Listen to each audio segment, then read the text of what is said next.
Corey here from Blood Brothers Racing, and I'm here for part 2 of mechanical injection, what you need to know to make the switch, where we're going to compare apples to bench grinders and show you the real differences between carburation and mechanical fuel injection. So sit down, stay tuned, watch the video, let us know how we're doing in the comments section, and make sure you give this a like.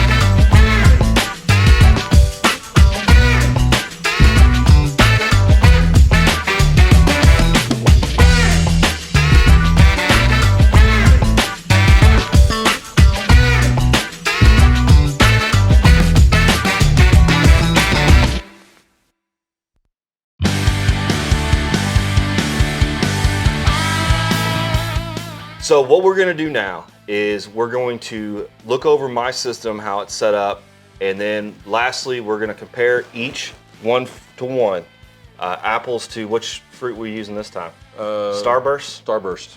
We're going to compare apples to Starburst and just show you the differences in the direct components so that you can have an idea of what the differences are. So let's go over to the truck and we'll look over that fuel system. All right, let's go. So guys, we're back to my motor in present day, and I'm going to show you the components that make up my system and how they operate real quick, and give you a general idea of what everything is, so that anybody that looks at one of these and wondering, it'll give you a good idea. So as we know, we have a fuel pump, and we can check that out in a minute, but it's not that big a deal. The fuel pump will go through a fuel filter that we've mentioned, through some big 12AN line, and through the bottom of this pump. This pump is mounted to the frame, which is driven off the crank. You can also mount the pump off of the cam, and they can have the pump out here, but for packaging purposes, this is how I did it.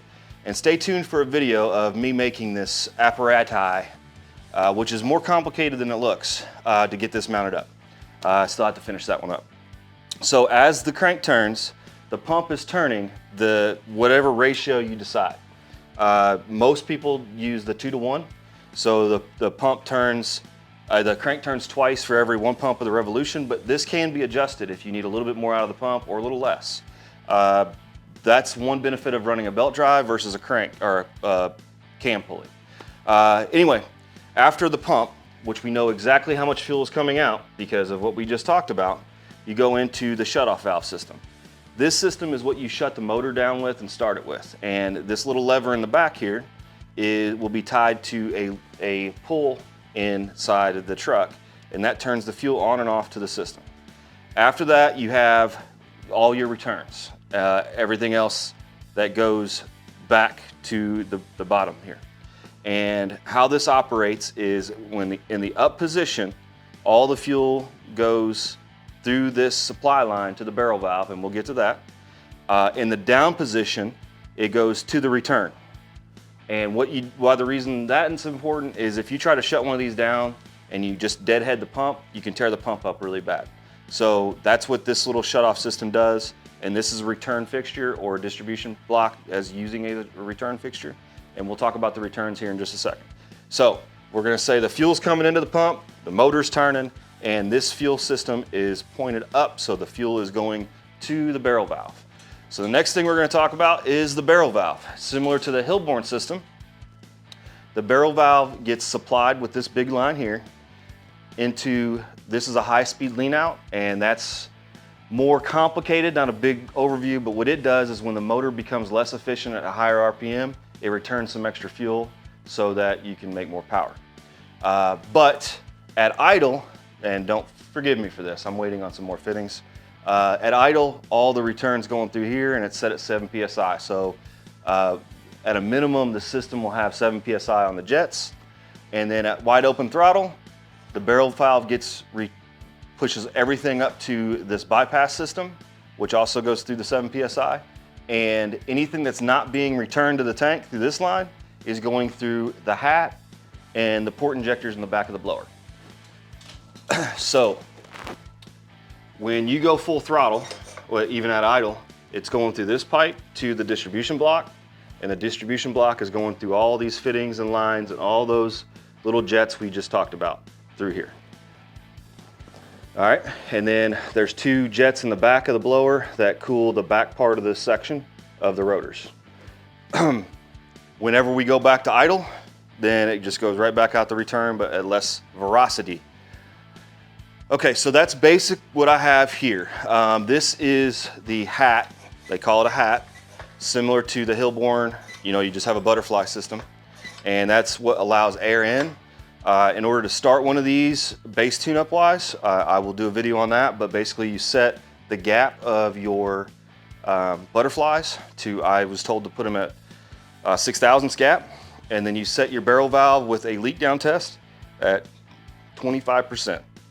And that's what we're gonna start with to get this thing fired up. Also, one thing with alcohol, not even alcohol so much, just mechanical pumps in general, is obviously you're not getting any fuel up there while the motor is sitting. So you don't have a button to hit to get everything pressurized. The motor has to turn the pump in order to draw the fuel in.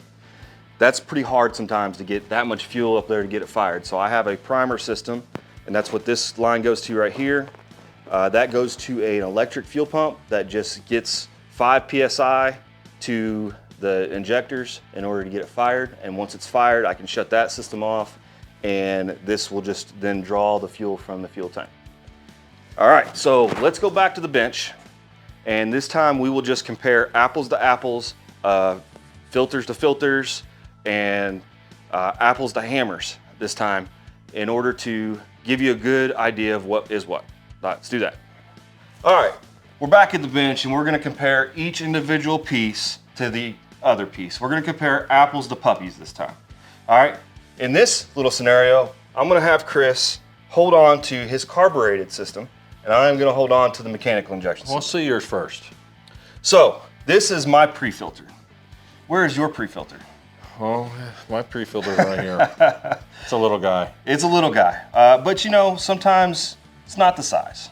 Well, dynamite comes in small packages, is what my daddy used to tell me. But I've always heard the ladies are gonna like it bigger. Oh, well. Really, the only thing, the difference is this is really close to the pump, so he's not gonna have as hard much time drawing it through. This is a little bit further away. Plus, I'll be putting about 3 more gallons per minute into my system than his. Is this why that this is so much larger than this guy? That is exactly why. So both of these are 100 micron filters, means it will filter down to 100 microns. And he also has a post filter on his, which is even tinier little guy. That little guy. And you don't worry about that little guy. Dead on all morning. How about that little fella? Oh, that little guy. I wouldn't worry about that little guy. And the reason you do this, the reason you have the filter before the pump is to make sure you don't damage the pump. And then the post filter, I can't use one because of packaging, and I don't really need one. But it's under pressure, so you can get a higher micron rate or a lower micron rate, which will give you smaller openings. So in conclusion, your packaging has the bigger one in it than Yes. my packaging has the smaller one in it, but it's got 2 of them, so double the power. You know what? I didn't think about that. You do have 2. I just got the one big one. Yeah. Sometimes it takes more than one. Okay. Okay.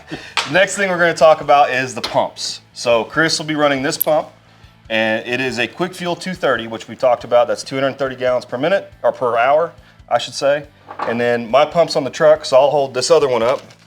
And this is a 13 gallon. So this is ran off electricity, which means you're going to have to make sure you have an alternator or a really good battery system. And it does draw quite a bit of amperage. You're talking 7 amps. This one here draws no electricity. It's ran off either the crank or the camshaft. And this one puts out 13.1 gallons per minute, which is like 750 something gallons per hour. Wow. Of difference. Versus 230. Yep. Wow. Big difference. Yeah. Got anything to say about that? That's a big boy. Yeah. Yeah. So I'm not running this big guy. I'm running one that's about half as big. The size is the same. It's just the amount of fluid that it produces is different. Is there a difference in how much horsepower one can rate up to? So horsepower is all basically calculated how much fuel you can get into the motor. So, you know, the thing is with this is if you did some math and terms, you could figure out how much this supports. I think this supports around 1,200 horsepower, if I'm correct. on gasoline. On alcohol, it'll support less, maybe 900, because of how many gallons a minute you can flow. And like we talked about, you have to have more gallons per minute with alcohol than you do gasoline. Gasoline, yeah. So this is the difference of the two pumps. Yeah. Okay. All right. Nope. Regulators. No, the regulators. Yeah, there we go. All right. The next up is what we're going to talk about is the regulation. The regulation. Regulation. Let's do it. So I'm going to call the barrel valve on a mechanical injection the regulator because it's regulating how much fuel is getting into the motor. So that's what one of these guys are. This is a Hillborn, like we talked about, and it opens up and closes just like that off of an arm. You have a regulator that's set by a, oh, it's got a bunch of grease on there. I think that's leaking. I think it is leaking too. Yeah, I'll be damned. Sorry about that. Well, it's just shiny. So it's got a bunch of lube on. All right, so this is set by an Allen head, and you set the pressure and you set it and forget it. Well, you forget it, and there's a chance that you actually look at it every once in a while, make sure you're getting the right pressure. But we're gonna set his to about 6 PSI while it's idling, and we're gonna make sure when he gives it a bunch of fuel, we race pack data this one, so we'll know how much fuel pressure down track. And if he needs a little extra to keep it at the 6 range, we're gonna do that, maybe 7-ish. So it depends on if we have any issues, that's how this will be set up. This is set up at the trailer as well. It's about how much leak down you have for idle. Wide open, it doesn't matter. All the fuel is going wherever it's going. Other than the bypass valve, you change it for the weather. And just kind of as a side note too, so as you notice, this one has a gauge on it especially for like beginner drag racers and stuff. This is probably what you use. As you get more fancy into and more money, you'll actually get the electronic data like the race pack, and it'll actually be able to tell you in your cockpit exactly how much fuel pressure you're putting in at that moment. And you can also get these gauges on your dash too. So let's not forget that. Yeah. We use the race pack more or less just because it logs it electronically. We can look back at the run. So that's how we will, well, it's probably, we're gonna probably have both. We're gonna have this to make sure analogically that it's the right pressure, and we're gonna confirm it with the digital sensor to be sure they're the same, and then we can make our adjustments as needed. Yep. So these are basically the two regulators. Regulator! Mount up! Regulators! Mount up! All right, so the last part of this puzzle is going to be what I'm gonna call a hat, but it's also a butterfly assembly, and this is as close to one of these as you can get. But as you can see, mine's bigger. The hole is bigger. So we're not worrying about creating a vacuum inside of this because we're making our own fuel pressure to put fuel in. Carburetors, you have to make sure you size the CFM correctly to make sure you have the appropriate vacuum signal to make sure that you're getting the appropriate amount of fuel in. Yeah. A lot of guys will oversize or undersize a carburetor. Trust me, it'll cause you problems. I started that my first time out on the truck. I had a undersized carburetor and I was getting too much vacuum, and it was actually causing it to run rich, which doesn't make sense, but it was working. And one thing I noticed about these two is like you have the flapper, and that's going to judge how much air is going in there. Your carburetor has the same thing inside of it. Exact same thing. It's just there's 4 smaller ones in that carburetor. If it's a 4-barrel, if it's a 2-barrel, it's only going to have 2. Yeah. But yeah, it's basically the same system. So if you look down the neck of these things, it essentially, the only difference is this neck's down in order to create that Venturi effect to give you a signal to the carburetor. Obviously, with the mechanical injection, we're not worried about that. There are mechanical injections similar to the stack injectors that will have some neck downing, but it's mainly to create more volume of air than it is to meter anything. It's just making the airflow better. All right, so that's what's in here. Now, the last thing we're gonna talk about is how these things are tuned and the parts of those, which I've got one out for you already. I got one, all right, good deal. So in a carburetor, you have these jets, these tiny little jets. And in a mechanical injection system, you have these jets, or jets similar to these. These go in the port nozzles, and this is how you meter the fuel into the vehicle based upon how much fuel your pump can make. With these, it meters it by how much volume of air is going through the carburetor, and you tune for that. So the other part of this is a bypass valve, and that is a bypass pill. These is what tells the system how much fuel to return to tank. So if you want to lean it out, you actually go bigger on this because you're returning more fuel back to the tank. It's the opposite of how a normal jet will work. So yeah, so basically this is telling the carburetor how much fuel to put in there. This on that is telling how much Fuel to not put in there. Exactly. Yes. So it's you're kinda how much opposite. you're returning. Yeah. And you're basing these off of Spud over FIE. I cannot thank him enough. You're basing these all off of your density altitude. So he gave me swings, and we will talk about that last here in just 1 second, of what to do mathematically to figure out which one of these you want to use for at what time. So do you have anything that you want to add to this, Chris? No, I think it's a very interesting system, and how different the two really are, and how much more goes into. But it's also how different they are, but how similar they are Yes, too. yeah, the there's- same but different. Same, but Yeah. and a big thing, honestly, is money. Yeah. And So let's real quick, because we're going to compare apples to vice grips. Okay. And let's just talk about the cost real quick, just to get in one of these. Let's say if you're doing a single carburetor, a nice carburetor is going to run you probably around $800 right now. A good fuel pump like this one is probably, this one is $500. So right there you have, we'll say with some fittings and stuff, you have a system that's around $1,500. 1,500, yeah. That's Which is a lot of money. You go to one of these injection systems, you can't even buy the hat for $1,500. Yes. So I don't even want to go into the exact numbers. If anybody wants to privately message me, I will privately tell you about how much is involved in this. So, because I want everybody to be fully informed, but I don't feel it appropriate to just throw these big numbers out. But it is a lot larger by a factor of at least 3. So, and word to you guys, either be single or have a hidden bank account, because Yeah. it's a lot to go.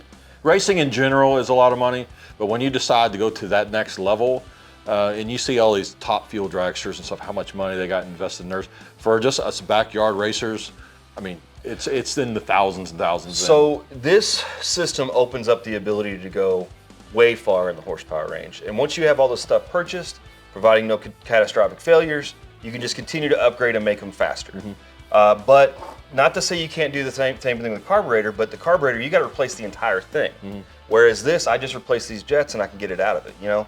So there's a lot of benefit to that because of the tunability, but there's a lot of extra complication to things. So to me, the winner of all of this, as far as a bracket racer is concerned, is carburetor all day. You know, and the big difference is that carburetor, which is 2 of them, got me to 10 flat. Actually, it was 960s. It got me to 960s. So I'm looking for a 9.0, and I spent a lot of money just to get to a 9.0. just half a second is a lot of money. But it's actually going to be capable of more than that, maybe 850 or even 8. But we're going to play around with the 9.0 class and then see where that takes me and see how much the motor likes it. But I hope that gives you a pretty good idea of apples to drag tires. And we will talk about FIE real quick before we end this video. All right. All right, I want to give a huge shout out to Spud Miller at FIE Injection. They took care of me. I called them up. Spud called me back within a couple hours and really answered all the questions I needed answered. And I got him I shipped him my pump and the accessories he needed to make the determination about what we're doing with the system. With that, he flowed the pump and gave me a flow rating right there of what that pump's capable of, which you can see there at 6.32 gallons per minute at 4,000 RPM at 100 PSI. This is what all your math is based on, and that's the reason it's so important to get that done. That was the first thing he did. The next thing is I utilized his service that he has, and to me it's valuable. We emailed back and forth for probably about 2 weeks, and I would say at least 30 to maybe 40 emails about what exactly we're doing. And he has a whole list, a thing that you fill out and you send him initially, and then from there it's just talking about the very specifics and how I'm wanting to manage this car. He prints out this guy and sends it with all the parts when he sends everything back. That gives you the diagram of how I'm supposed to be putting this fuel system together. Again, we've talked about that on the motor. That's the exact representation of the motor. And he also tells me exactly where to put the jets in each one of the hat nozzles. And if you noticed, you may have noticed, 2 of these are gone because I couldn't use them because of the way the blower is. So he actually gave me another set that I got to throw in here that takes away those 2 but has the same pressures and what we're supposed to be doing. So he gives us a good description about how to manage the motor for weather. In this, I'll actually make a copy so that you can see what he's given me. But basically, he gives me a recommendation for what to use on startup, how to manage it per 1,000 foot of DA, and the math involved to make sure I can get it really nitpicky when I get to that point. So the first thing he wants me to do, which we've discussed on the phone and through email, is use the larger pulley so that I have less risk of hurting the motor on the top of the blower, and it's going to produce around 14.6 psi is what he's guessing. And he, with the port nozzles that he have addressed here, he wants me to start with a 065 tune-up, which is a 55 pill. He also expressly said to disable the lean out until we get the motor fixed up, and then you can add the lean out later. That's something we're gonna do as well. Here's the math involved that he gives you, and he gives you several different scenarios of a baseline at 2,000 altitude, and a cool and dense, and a hot, and that kind of gives you an idea what you have to change in order to get the fuel system right. But more importantly, he gives us the math and how to operate the system. So for each 1% of overdrive, I have to, it'll add 0.3%, 0.31 PSI, and will require 0.88% more of the pump's output. You do the math, you can figure out what pill it is by using this example right here. So I highly suggest you use FIE in Oregon and Spud Miller to help you, guide you through this process if you're a first timer, or if you are somebody that's been struggling with it and you need some help. He has been excellent to work with. I'm not being paid to say this. I just asked him if I could use his name and he said yes. That's how much I believe in this guy. He has done me a solid by taking care of me. And I really appreciate Spud and FIE for making sure that the blown budget is gonna be a success. So I appreciate you guys watching this video. And if you like the content, make sure you like, comment down below if there's a question or if I got something wrong, because I'm sure I did. But if you really want to impress us, share this video. If you don't mind, it'll help the channel grow. And if you share, we will shout you out the next video. And maybe if you could show that you shared, maybe we'll give a t-shirt out. I don't know, we've been getting a lot of them out lately. So I appreciate everybody watching. Thank you, thank you, thank you. Until next time, peace.